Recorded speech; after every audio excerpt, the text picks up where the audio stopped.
Já temos conhecimento que foi preso o criador do jogo, a Baleia Azul, o jogo da morte. Algumas reportagens confirmariam o nome do meliante, que seria o russo Filip Budikin, de 21 anos de idade.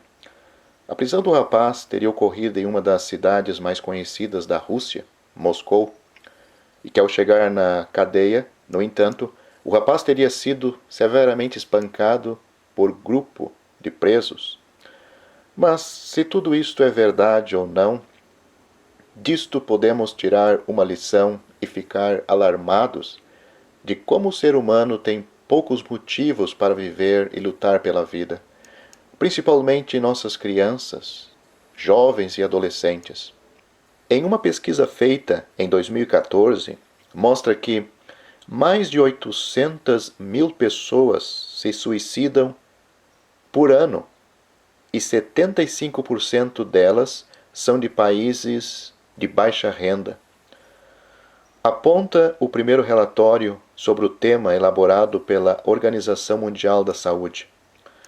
O estudo apresentado mostra que a cada 40 segundos uma pessoa se mata no mundo, mas que o número daquelas que não obtém sucesso na tentativa ainda é superior.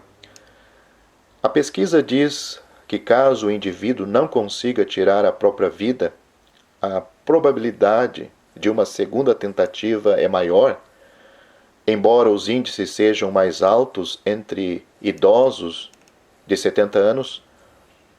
A segunda maior causa de morte por suicídio no mundo é de pessoas entre 15 a 29 anos.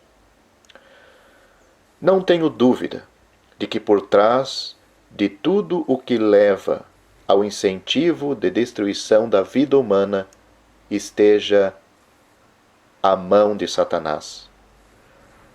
Aos que participam ou promovem esse tipo de jogo, cabe bem a advertência que Jesus fez no seu tempo, quando estava aqui. Ele disse: Vós tendes por pai ao diabo, e quereis satisfazer os desejos do vosso coração. Ele, o diabo, foi homicida desde o princípio, e não se firmou na verdade, porque não há verdade nele. Quando ele profere mentira, fala do que lhe é próprio, porque é mentiroso e pai da mentira. João capítulo 8, versículo 44. O diabo, com seus planos maléficos, tem chegado no auge da sua ambição, que é o de deixar o mundo vulnerável e suscetível ao seu controle. Pois onde está Deus na vida das pessoas? Deus, o Criador, o sustentador e Salvador. Há muito tempo, Deus tem ficado longe das pessoas, pela própria escolha delas, enquanto na sua palavra Deus diz: olhai para mim e sereis salvos, vós, todos os termos da terra, porque eu sou Deus e não há outro. Isaías capítulo 45, versículo 22. Já há muito tempo, este Deus foi banido dos governos, dos tribunais, das escolas, dos lares. Enfim, ele foi colocado para fora da vida das pessoas. O que aconteceu há 2000 anos atrás com seu amado e eterno Filho, Jesus, hoje acontece o mesmo. Nós lemos, quando Jesus esteve aqui, naquela audiência com Pilatos, o povo fez uma decisão, inclusive Pilatos. Note as palavras registradas em Lucas, capítulo 23, versículos 18 e 19. Mas toda a multidão clamou a uma, dizendo: fora daqui com este, e solta-nos Barrabás, o qual fora lançado na prisão por causa de uma sedição feita na cidade e de um homicídio. Hoje vivemos numa sociedade vulnerável e suscetível aos ditames do diabo e seus ardis. Além de este ser maligno que nos assedia, Já nascemos com uma natureza tendenciosa ao mal. Praticá-lo faz parte inerente da nossa constituição humana caída. Davi colocou isto em palavras compreensivas quando disse: Eis que em iniquidade fui formado, e em pecado me concebeu minha mãe. Salmos, capítulo 51, versículo 5. Neste contexto, existem dois agravantes: o diabo que quer fazer mal à vida humana e o homem que tem o mal em si mesmo. Que estado horrível! Podemos, como o apóstolo Paulo, lançar o grito do desespero: Miserável homem que sou, quem me livrará do corpo desta morte? Romanos capítulo 7, versículo 24. Mas Paulo mesmo está a par da solução criada por Deus para a fraqueza humana. Ele disse: Dou graças a Deus por Jesus Cristo, nosso Senhor. Romanos capítulo 7, versículo 25. Pois Jesus, quando esteve aqui, disse que ele era a porta de entrada e de saída para salvar o pecador de uma vida sem sentido, sem sabor e sem futuro. Ele disse: Eu sou a porta. Se alguém entrar por mim, salvar-se-á, será salvo, e entrará e sairá, e achará pastagens. Nesta ocasião, ele comparava os homens como ovelhas. João capítulo 10, versículo 9. Entenda este versículo neste contexto. Se você vive num ambiente agradabilíssimo, feliz, sem faltar coisa alguma almejada por sua alma, nunca você pensaria em procurar uma porta de saída. Mas este não é o quadro deste mundo, nem das nossas vidas e dos nossos semelhantes, pois vivemos num mundo cheio de muitas lágrimas, dor e morte. E estes dissabores não se limitam somente a esta vida, pois existe um lugar chamado inferno, esperando a todo pecador que morre sem a salvação que Deus preparou através dos sofrimentos do seu Filho na cruz. Você deveria saber que os sofrimentos de Cristo para nos salvar foram superiores e além do que os causados pela coroa de espinho, os açoites, as bofetadas, os cravos e a lança que perfurou o seu lado. Sim, a Bíblia nos revela que havia uma outra mão bem mais pesada, trazendo-lhe sofrimentos incalculáveis à mente humana, na hora da cruz, pois estava ali sobre Cristo a mão de Deus. A Bíblia serve-se de linguagem humana para descrever o que Cristo sofria das mãos e nas mãos de Deus por nossos pecados. Note só no profeta Isaías: Ao Senhor agradou moê-lo, fazendo-o enfermar, quando a sua alma se puser por expiação do pecado. Diz mais: Mas ele foi ferido por causa das nossas transgressões e moído por causa das nossas iniquidades. O castigo que nos traz a paz estava sobre ele, e pelas suas pisaduras fomos sarados. Todos nós andávamos desgarrados como ovelhas, cada um se desviava pelo seu caminho, mas o Senhor fez cair sobre ele a iniquidade de nós todos. Isto você encontra em Isaías capítulo 53, versículos 5, 6 e versículo 10. Mas tem mais. As Escrituras dizem que Deus estava em Cristo, naquela hora da cruz, reconciliando consigo o mundo, não lhes imputando os seus pecados. 2 Coríntios capítulo 5, versículo 19. E diz mais: aquele, ou seja, Cristo, aquele que não conheceu o pecado, Deus o fez pecado por nós, para que nele fôssemos feitos justiça de Deus. É um mistério a obra da cruz.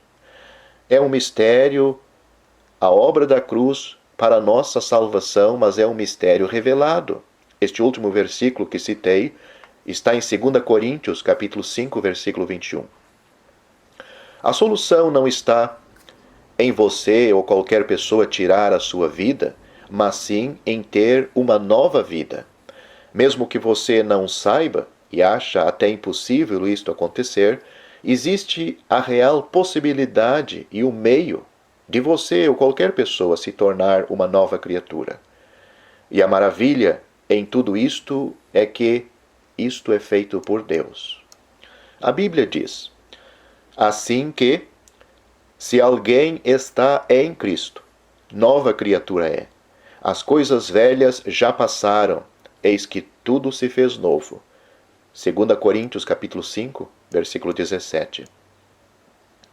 Jesus, certa vez, respondeu para um homem e disse-lhe: na verdade, te digo, que aquele que não nascer de novo não pode ver o reino de Deus. Porque Deus amou o mundo de tal maneira que deu o seu Filho unigênito, para que todo aquele que nele crê não pereça, mas tenha a vida eterna. Porque Deus enviou seu Filho ao mundo, não para que condenasse o mundo, mas para que o mundo fosse salvo por ele. Quem crê nele não é condenado, mas quem não crê já está condenado, porquanto não crê no nome do unigênito Filho de Deus. E a condenação é esta, que a luz veio ao mundo, e os homens amaram mais as trevas do que a luz, porque as suas obras eram más. Porque todo aquele que faz o mal odeia a luz, e não vem para a luz para que as suas obras não sejam reprovadas. Mas quem pratica a verdade vem para a luz, a fim de que as suas obras sejam manifestas, porque são feitas em Deus. Isto o Senhor Jesus falou e está registrado em João capítulo 3, versículos 16 e 21. Vemos que para você ou qualquer pessoa nascer de novo, existem 3 elementos importantes. Vejamos. Primeiramente, você ser o pecador perdido e arrependido. O segundo, Jesus, o Filho de Deus, que morreu na cruz para te salvar. E terceiro, sua fé. A sua fé pessoal nele lhe dá certeza e segurança da sua salvação. Levando ele mesmo, Jesus, em seu corpo os nossos pecados sobre o madeiro, para que, mortos para os pecados, pudéssemos viver para a justiça, e pelas suas feridas fostes sarados. Porque éreis como ovelhas desgarradas, mas agora tendes voltado ao pastor e guia das vossas almas. Isto está registrado em 1 Pedro, capítulo 2, versículos 24 e 25. Esta salvação que é oferecida por Deus não é pelas obras de justiça que houvéssemos feito, mas segundo a sua misericórdia, nos salvou pela lavagem da regeneração e da renovação do Espírito Santo, que abundantemente lhe derramou sobre nós por Jesus Cristo, nosso Salvador, para que, sendo justificados pela sua graça, sejamos feitos herdeiros segundo a esperança da vida eterna. Fiel é a palavra. E isto quero, disse o apóstolo Paulo, que deveras afirmes, para que os que creem em Deus procurem aplicar-se às boas obras. Estas coisas são boas e proveitosas aos homens. Paulo disse essas palavras inspirado pelo Espírito Santo quando escreveu uma carta a Tito. Tito capítulo 3, versículos 5 a 8. A baleia azul, ou o jogo da baleia azul, não poderá levá-lo a um lugar feliz, pois no fim do jogo é você quem morre e se perde eternamente. Mas o Senhor Jesus Cristo, que veio a este mundo e que morreu por nós, pode te dar hoje a vida eterna e uma vida feliz. Pois Jesus disse: não se turbe o vosso coração. Credes em Deus, crede também em mim. Na casa de meu Pai há muitas moradas. Se não fosse assim, eu vou-lo teria dito. Vou preparar-vos lugar. E quando eu for e vos preparar lugar, virei outra vez e vos levarei para mim mesmo, para que onde eu estiver, estejais vós também. Disse-lhe Jesus: eu sou o caminho, e a verdade e a vida. Ninguém vem ao Pai, senão por mim. Evangelho de João, capítulo 14, versículos 1 a 6. Eu termino este pequeno vídeo dizendo que para a sua bênção e felicidade eterna você não precisa e não deve entrar em nenhum jogo em que você arrisca a sua vida eternamente. Mas para a sua salvação, para a sua bênção eterna, você precisa de alguém que está fora de você.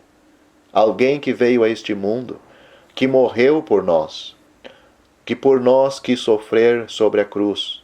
E ele oferece esta salvação, uma nova vida, gratuitamente e pela fé.